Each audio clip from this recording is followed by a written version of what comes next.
Welcome to Air and Water and All-Water HVAC Systems. This module provides a comprehensive introduction to HVAC systems, covering their vital role in maintaining indoor air quality, temperature, and humidity.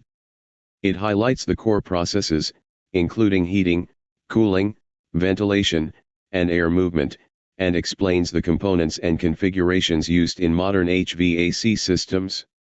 Additionally, the presentation emphasizes the importance of energy efficiency, smart technologies, and system customization to meet various climate and building needs. Let's start with the introduction of HVAC systems. These systems use air, water, a combination to distribute heating and cooling. Some buildings rely solely on air for all functions, while others mix air and water to meet specific demands. Then we have all-water systems, which exclude air entirely for temperature control.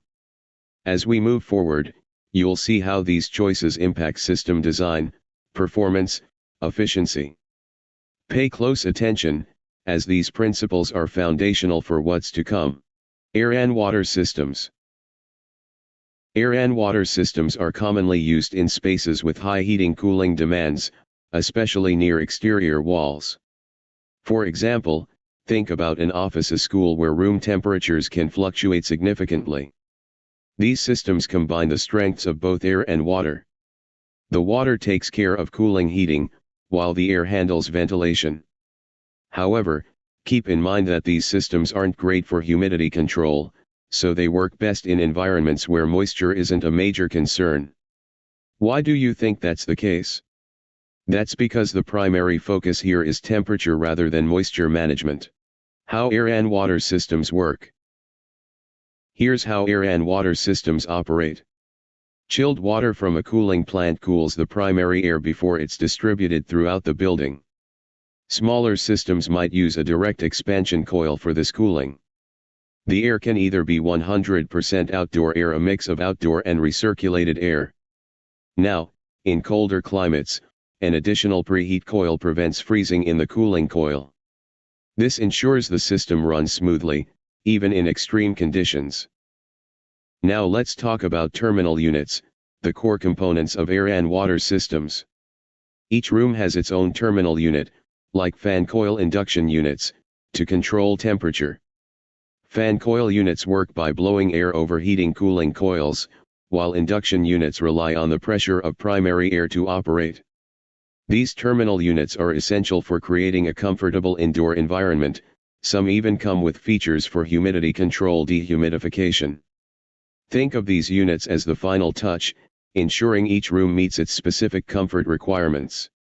Let's break down a fan coil unit with the help of this diagram. Cold water flows through the coil inside the unit.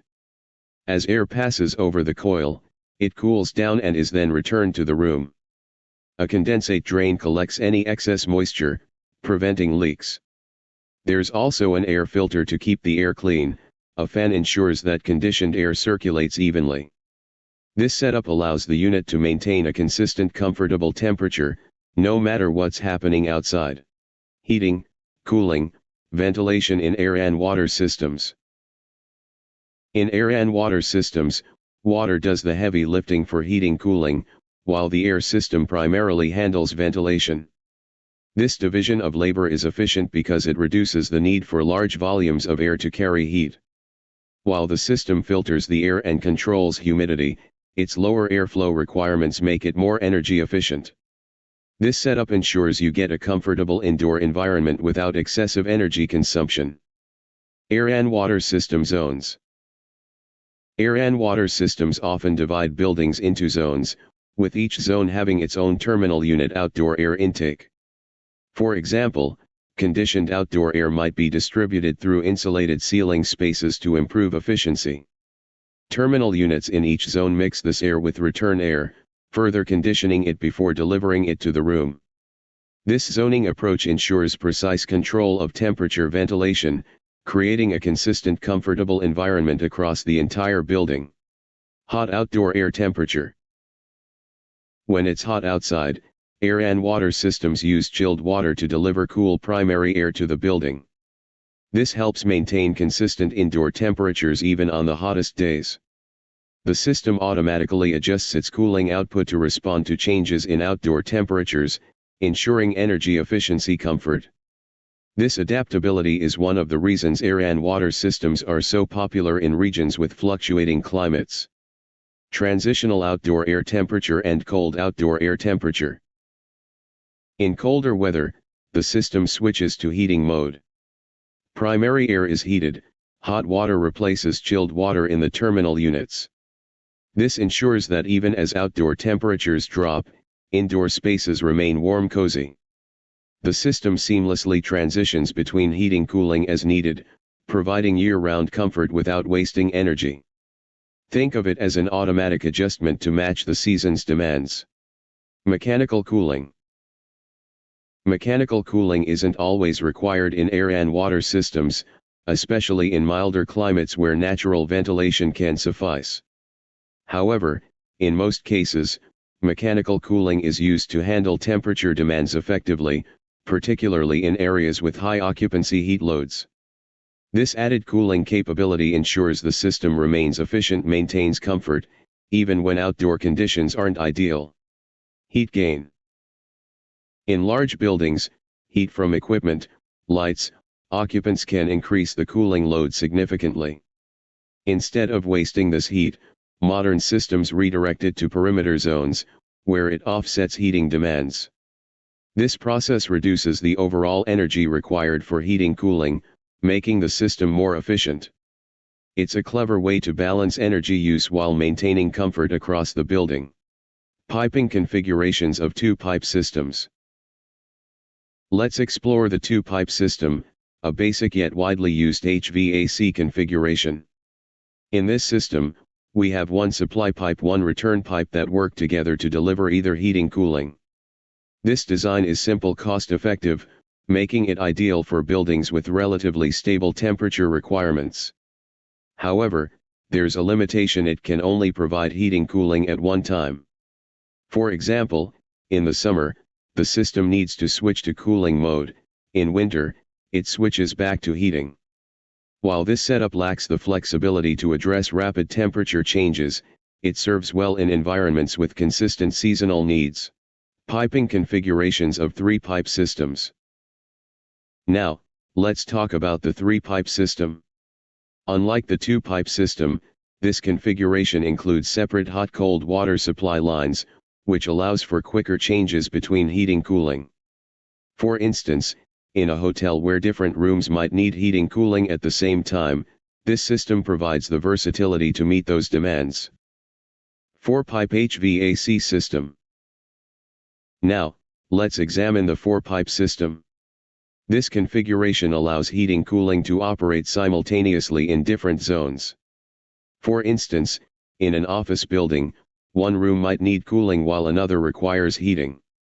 With a four-pipe system, this is easily achieved, offering unmatched flexibility, precise temperature control. It's especially beneficial in buildings with diverse thermal demands, ensuring both comfort and energy efficiency. Advantages of air and water systems. Air and water systems combine the benefits of both mediums. Here's why they're advantageous. First, water's high heat capacity means smaller ducts are needed compared to all air systems. Second, they allow for individual zone control, giving you the flexibility to set different temperatures in different areas. Additionally, these systems often eliminate the need for return air, which reduces contamination risks, enhances air quality. When designed well, air and water systems can significantly improve energy savings while maintaining comfort across a building. Disadvantages of air and water systems. While air and water systems are efficient, they come with some challenges. One major drawback is the need to switch between heating-cooling modes seasonally, which can reduce operational efficiency. Additionally, the installation costs are typically higher than simpler systems.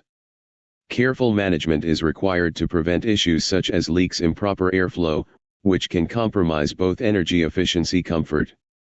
These factors should be carefully considered during system selection operation. All-water systems. Let's shift our focus to all-water systems. These systems rely exclusively on water for heating cooling, using its excellent heat transfer capabilities. Typically, a boiler provides hot water steam, a chiller supplies cold water. These are then circulated through terminal units using steam pressure pumps. What makes all-water systems attractive is their space-saving design, the ability to control the temperature of individual rooms.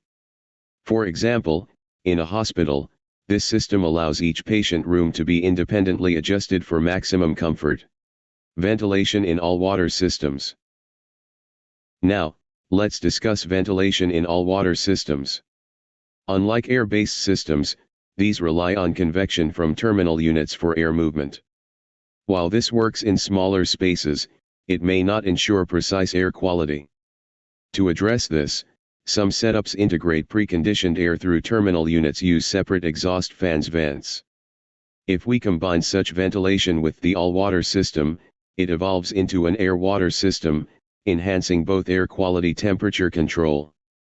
This hybrid approach is ideal for spaces where both factors are critical. Advantages of all-water systems. All-water systems come with significant benefits. First, they're highly efficient because water transfers heat more effectively than air. Second, they reduce the need for bulky air ducts, saving space installation costs. These systems also support advanced technologies like solar heating, heat recovery, which improve energy efficiency. Additionally, they're well suited for retrofitting older buildings, where minimizing disruptions during installation is key. All of these factors make all-water systems a versatile, energy-efficient solution. Disadvantages of all-water systems. Finally, let's consider the disadvantages of all-water systems. One challenge is the frequent maintenance required for terminal units, which can increase operational costs. Another issue is the lack of central ventilation, potentially leading to lower indoor air quality. High humidity during summer can also pose problems, as condensation control becomes more challenging in humid climates. While these systems are efficient, careful design maintenance are essential to address these drawbacks effectively. Thank you for participating in this session. I hope you've gained valuable insights into HVAC systems, their configurations, their advantages, challenges. Remember, understanding these concepts is crucial for designing, managing efficient, effective HVAC solutions. Our next session will focus on examining the all-air systems temperature control, discussing their systems enhance comfort, efficiency, indoor air quality.